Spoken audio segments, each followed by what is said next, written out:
It was close to dawn when the three water-soaked cats slowly made their way back to Doggin's hideout, passing along the way of the two legs' large vessels. With only mild interest, Beamer glanced at the ship.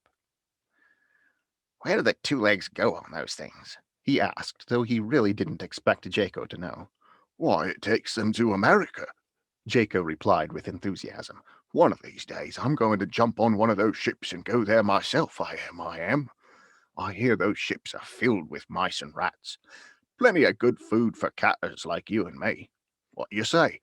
Want to go with me on an adventure? No way, Beamer replied. I'm a Londoner, true blue. Besides, I've had more than enough adventure for one day, enough to last a year or more. How about you, Allie? Ever thought of what life in America would be like? Jaco asked, but he could hardly get a word out of the waterlogged Allie, who just shook her head, mortified by the trouble she had caused. No one spoke again until they were within sight of Doggin's place. Let me do all the talking, Beamer said, as they made their way down the steps that led to the basement of the pub that Doggin's two legs owned, and where Doggin served as one of the bouncers. Doggin was one of the largest and meanest bulldogs Beamer had ever had the misfortune to run into, but as long as you stayed on the dog's good side and did his bidding, he'd leave you alone.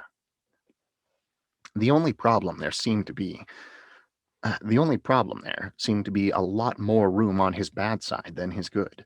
So Beamer and the other cats of the clan were constantly fighting among themselves to be one of the few that Doggin would leave alone. Jaco nodded. He was more than happy to let Beamer lead the way.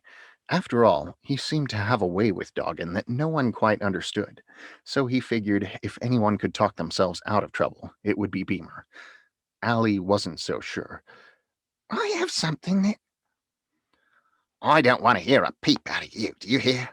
Beamer stopped and stared at her hard. You've done quite enough for one day.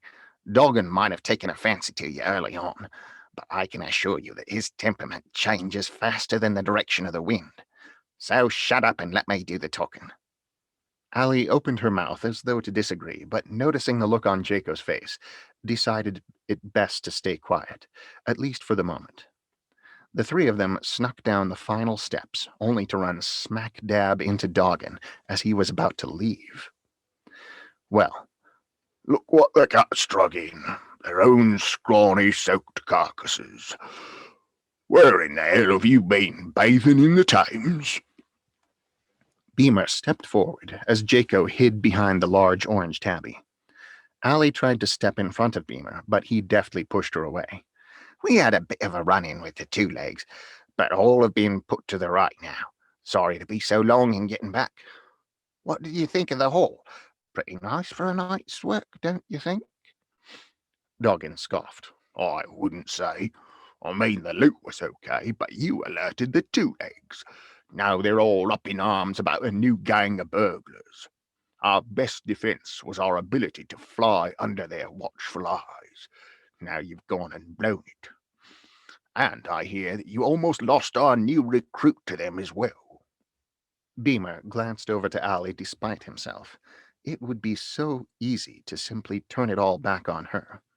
After all, it had been her fault for not obeying his orders.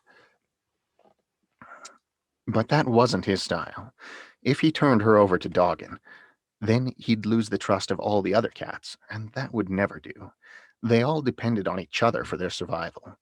No, better to take Doggin's wrath on his own shoulders this time. I'm sorry, Doggin, Beamer replied, hunching his shoulders and looking as docile and submissive as possible. It won't happen again. You can cut my rations in half if you want as my punishment. I've already cut them into thirds, Doggin replied, for your entire crew, and that's just for starters. I'm sure I can think up some other ways to teach you a lesson in the coming days. I have something that might help, Allie said softly as she stepped around Beamer and smiled at Doggin. May I show you? Allie, what did I? Beamer started, but was interrupted by Doggin. Why, the little cat does know how to talk. What do you have to say for yourself? Only this, Allie replied as she hunched over and began to cough and gag. What the? Doggin said as he stepped back, alarmed. Must must be a hairball. Jaco replied. Ali ignored them, but continued to gag and retch until finally she coughed up a volume of water left over from the Thames, and the brilliant diamond ring she'd stolen. What is that? Doggin asked once he'd regained his composure, staring at the pool of water with the ring in its center. It's a bubble. Excuse me, Ali replied, just barely audibly. It's easily worth 5 times the amount of food we pilfered last night. I dare say we couldn't steal as much food as this could be traded for in 3 months of nightly raids, not to mention how much attention that many raids would bring down on us. But if we just stole a bobble or two a month like this one, we'd all be sitting pretty for the rest of our lives. You don't say, Doggin replied, suddenly taking a renewed interest in what lay before him. You know, I've seen some of these on the wealthier two legs now that you mention it. They do seem to like their baubles, as you call them. Where did you find it? Ali opened her mouth as though to answer, then paused. Well, we'll talk about that, she replied as she reached over and pushed the ring out of the pool of water and towards Doggin. This is yours, in exchange for doubling our rations instead of cutting them. Why, are you... Doggin blinked several times, apparently shocked by Ali's reply. Then he chuckled darkly. I think our new recruit might just be a keeper. He picked up the ring in his mouth, where he hung on one of his lower... He picked up the ring in his mouth, which he hung on one of his lower canines. Keep a close eye on her, Beamer. I'm holding you responsible if anything happens to her. Yes, sir, Beamer replied, stunned by the turn of events himself. She'll not leave my sight day or night. Over the next year, Doggin's coffers grew richer, as did his whims and desires for more. With it, Ali's and Beamer's alliance grew stronger as well. Ali's size, shape, color, and prowess made her the perfect burglar. She was small for her age, slender and coal-black. She could slide through the night on her soft cat pads without detection, which her sinewy frame gave her incredible leaping abilities. Meanwhile, Beamer ran the support crew, who would assist Ali in the break-ins. It was no longer necessary to steal food from the pantries of the rich.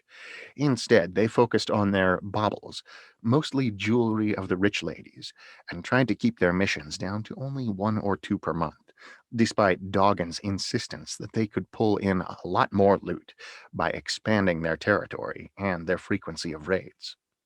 Ali and Beamer realized the danger of too many raids. Already the two legs knew something had invaded their secure homes, and were taking actions to try to protect their valuables. The security was becoming tighter and more homes were guarded not only by the police, but more dangerous for Ali and her crew, by a rash of Dobermans and other guard dogs. Overall, life was good for Doggin and his cat clan, with Beamer and Ali on top of it all. This life might be a dung heap, Beamer said frequently, but at least you and I are on the top of the heap. Ali had to reluctantly agree that their lives were far better than the other stray animals of London, where most of them had to depend on scrounging what they could from the garbage, or begging for scraps from the rear entrances of stores and other pubs.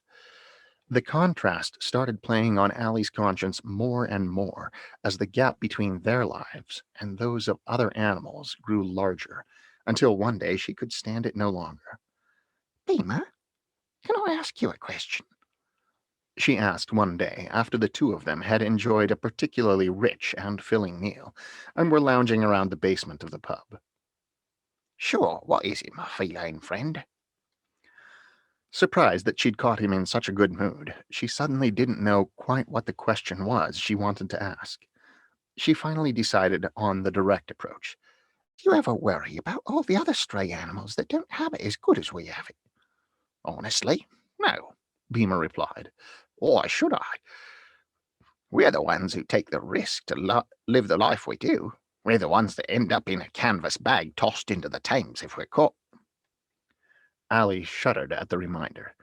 It hadn't been the only close call she'd had in the past year. By her calculation, she easily used up at least 3 of her 10 lives. At this rate, she'd be lucky to make it to 3 or 4, but then again, few feral animals lived more than a couple of years, often succumbing to disease or starvation long before in the first couple of years. 3 or 4 would be considered old age by most strays' standards. Yes, I understand that we're the ones who take the risks, so should reap most of the rewards, but still, don't you think we could maybe help out at least a few of the less fortunate? Beamer, who'd been stretched out on his bag on a stack of old canvas bags, opened one eye and stared at Allie. You can't be serious, he replied. Can you imagine what Doggin would do if he found out we were given to the poor? He'd skin both of our hides and hang them out on the pub sign to dry. He wouldn't dare to skin my hide, Allie thought. I'm too important to him in the system he had going. But she decided it wouldn't be wise to point that out to Beamer, so instead replied, Yes, I guess you're right. I'm sure you know best. Of course I do. Now, don't worry your pretty little head about it any more. We need to rest up. Our next excursion is tomorrow. Allie tried to do what he asked, but found the images of starving and abused animals wouldn't let her sleep. Finally, around 3 in the morning, she dozed off.